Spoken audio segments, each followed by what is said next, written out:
Shalom, salam sejahtera. Departemen Bakti Wanita Advent Uni Indonesia Kawasan Barat mempersembahkan Renungan Harian Wanita Kristen 2023 disusun oleh Ibu Ria Sinuraya. Sabtu, 29 April dengan judul Iblis si Pendakwa. Firman Tuhan di dalam Sakaria 3 ayat 1, kemudian ia memperlihatkan kepadaku Imam besar Yosua berdiri di hadapan malaikat Tuhan, sedang iblis berdiri di sebelah kanannya untuk mendakwa dia. Tuhan itu tidak menginginkan orang fasik binasa. Saya sangat percaya hal ini. Dulu saya tidak menghormati orang tua yang telah melahirkan, membesarkan, dan menyekolahkan saya tinggi-tinggi. Dosa saya begitu besar terhadap mereka, sebab saya memilih untuk tetap menjalin hubungan di belakang mereka, backstreet, dengan kekasih saya yang bukan satu gereja dengan keluarga kami. Kebohongan demi kebohongan, kemarahan demi kemarahan, dan pertengkaran sering terjadi di antara saya dan kedua orang tua saya.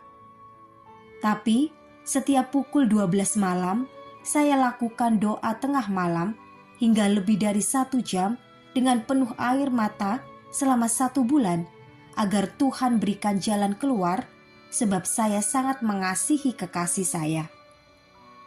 Mukjizat terjadi. Ketika kekasih saya mendapat lawatan Roh Kudus, dia pun mencari sendiri gereja mana yang menyembah Yesus dan beribadah pada hari Sabat, hari ke-7. Saat itu, dia belum tahu apa itu hari Sabat, sebab dia bukan pelaku firman, walaupun sudah mengenal Yesus. Singkat cerita, dia pun dibaptis pada tahun 1998, dan selang beberapa lama, dia melamar saya. Dengan hati terbuka, ayah dan ibu saya menerimanya. Saya pun duduk bersimpuh di hadapan mereka untuk meminta maaf atas segala dosa saya. Tuhan mendengar, dan mereka pun mengampuni saya. Kini kami hidup berbahagia dalam satu gereja bersama Allah yang setia dan penuh pengampunan. Sakaria adalah seorang nabi yang diperlihatkan peristiwa-peristiwa mulai dari kedatangan Yesus yang pertama kali hingga pemulihan Yerusalem yang menjadi rumah Tuhan bagi seluruh bangsa, bukan saja bangsa Yahudi. Dalam penglihatan di ayat ini, Sakaria menulis bahwa iblis berdiri sebagai pendakwa seorang imam besar, Yosua, yang adalah Mesias itu sendiri. Bayangkan, iblis yang kejam itu tidak takut untuk mendakwa Yesus di hadapan Tuhan. Iblis yang sama akan dengan garang mendakwa kita, manusia ciptaan Allah. Dia akan dengan teliti menyebutkan satu persatu kesalahan kita sehingga kita patut diberi hukuman mati. Yesus saja yang tidak berdosa dapat dihukum mati, apalagi kita yang penuh dengan dosa. Tidak akan ada satu dosa pun yang terluput dari tuduhan iblis.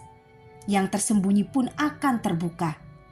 Namun, apa yang terjadi setelah itu?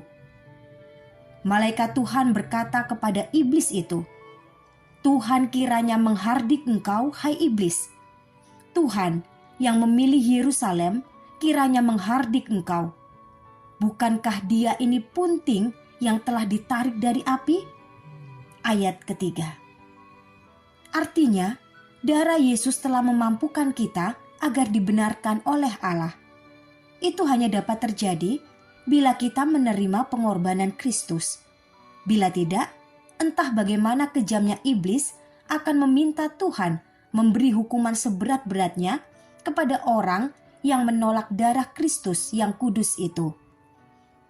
Kesaksian hari ini mengisahkan betapa indahnya pemulihan yang Tuhan lakukan kepada ibu dan suaminya ini setelah mereka mengaku kesalahan, memohon ampun kepada orang tua, dan menerima pengorbanan Kristus yang telah memungkinkan bagi mereka untuk bertobat. Sebab itu, hari ini, marilah kita kembali merenungkan janji kita kepada Tuhan lalu perbarui lagi. Tolak racun dunia yang mematikan, dan terimalah madu murni Tuhan yang menghidupkan. Kembalilah dengar suara Tuhan melalui perenungan di pagi hari, dan berbaliklah dari segala dosa. Maka Tuhan akan memelihara iman Anda sampai Maranatha. Kiranya Tuhan memberkati kita semua sepanjang hari ini.